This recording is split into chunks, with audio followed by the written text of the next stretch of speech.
Hey guys, and welcome to a new video on how to do. Today I will show you how to blur the background of your clip in DaVinci Resolve 18.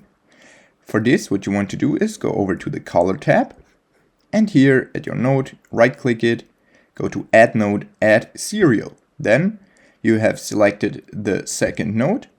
What you want to do is drag this slider all the way to the beginning of the clip, then go over to this window. Then select this one, and then what you want to do is just outline the person or the thing that you want the background to be blurred off.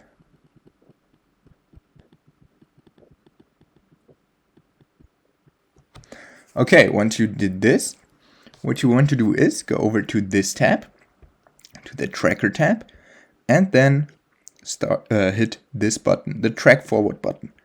Now what DaVinci Resolve does is track your object so you can blur the background afterwards.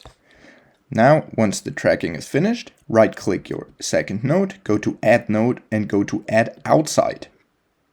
Then here under effects, select the Gaussian blur and drag it on top of your third node.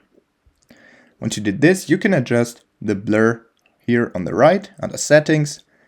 Yeah, but I'll just leave it like this. And now once I go back, this is my finished video. Of course the quality is not so good of the clip, but you can see the background is blurred. Okay, that was a quick tutorial on how to blur the background of your clip in DaVinci Resolve 18. If you enjoyed the video, please like and subscribe to stay tuned for more how to do videos. If you have a video suggestion, just let me know down in the comments. See you guys soon.